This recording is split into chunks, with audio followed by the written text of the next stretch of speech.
Welcome to Betrayal Affairs.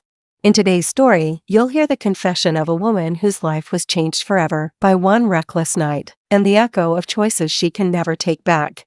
His lips brushed against my neck, hot breath against skin that hadn't been touched like this in years. "Keep going," I whispered, barely recognizing my own voice. The words escaped my mouth like a secret I'd buried for decades, like a truth I was too scared to face until now. His arms were braced around me, strong, steady. We were folded into the leather seat of his old car. The windows fogged, cloaking us in a warm, misty veil that turned the night into something sacred and sealed, something forbidden. The street we were on was quiet. Forgotten. Just a dim, flickering street lamp outside the limits of Pine Valley, or a small, judgmental town where everyone knows your face, but never your truth. The engine had long gone silent. In the stillness, all that remained were our ragged breaths. The slight rustle of fabric as he lifted my blouse. The soft creak of the seat beneath us as my body trembled under his. "You okay?" he asked gently. His voice was low, raw, the kind of voice that reaches somewhere deep in your spine and lingers there. I couldn't answer at first. Not because I didn't know the answer, but because I did. I wasn't okay. But I wanted him, desperately. And for the first time in years, I didn't want to feel okay. I wanted to feel alive. My name is Sarah Bennett. I'm 39 years old. I've been married to David for 15 years. We have one son, Ethan. He's in college now, living his own life. And mine? Mine has slowly slipped into something colorless. A series of routines. An echo chamber of what once was. I sell real estate here in Pine Valley. I built a name for myself, trustworthy, efficient, discreet. But being known isn't the same as being seen. Most days I feel like old wallpaper in a stranger's home, familiar but unnoticed. Fading. But Noah saw me. Noah. He was Ethan's best friend in high school. Spent more weekends at our house than he did at his own. I remember him, shirtless in the backyard, painting the fence that sweltering July. Gangly, sweaty, carefree. I'd hand him lemonade and he'd flash that awkward, grateful smile. He called me Mrs. Bennett, his voice cracking with adolescence.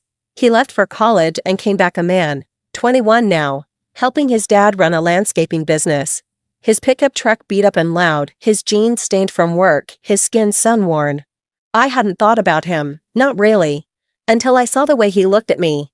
It wasn't the look of a boy. It wasn't admiration or politeness. It was hunger. It was awareness. It was a mirror, reflecting the woman I'd forgotten I used to be. It started innocently, didn't it always? A cup of coffee handed across the kitchen counter, his fingers grazing mine just a second too long. Me watching from the doorway as he pulled weeds in the yard, the muscles in his back flexing under his shirt. We'd talk. About Ethan. About town gossip. About nothing. But there was something in the way he looked at me, like I mattered. Like I was someone worth listening to. I didn't realize how starved I was for that. David barely spoke my name anymore, unless it was tied to a chore or a schedule. "Sarah, did you pay the gas bill?" "Sarah, the mail's on the counter." I was a task on his to-do list. Our home was perfect, perfectly dull. Granite counters, folded laundry, fake flowers in a vase because real ones made a mess. Everything had its place. Including me. I used to think I loved that kind of order. But lately, it felt like a cage I built myself. After showers, I'd sit on the bed wrapped in a towel, staring at the mirror, trying to remember what it felt like to be touched, to be wanted. Noah didn't just look at me. He saw me. And every time he pulled up outside, every time I heard that engine growl into the driveway, my heart jumped in a way I thought it had forgotten how to do.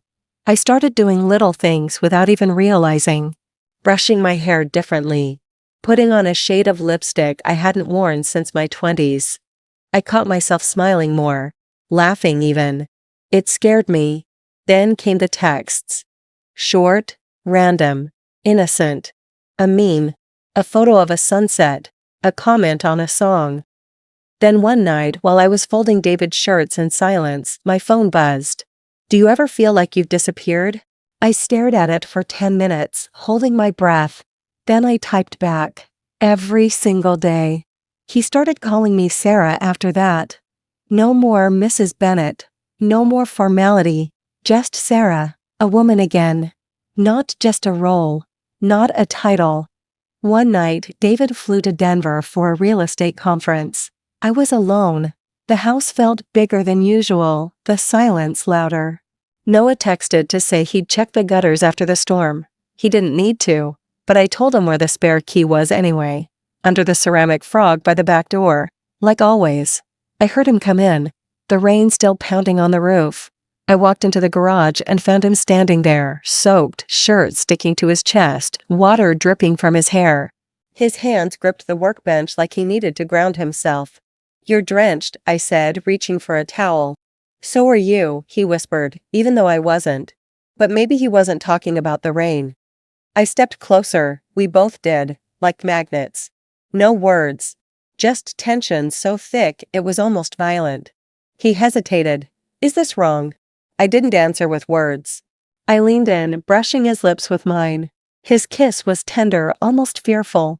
My fingers dug into his shirt, pulling him closer, the rain on his skin soaking through to mine.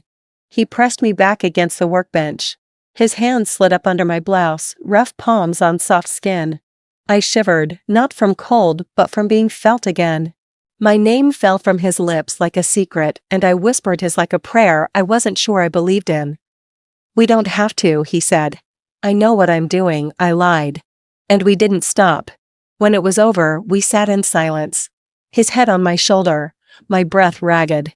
He looked at me like he'd just read every chapter of me I kept hidden.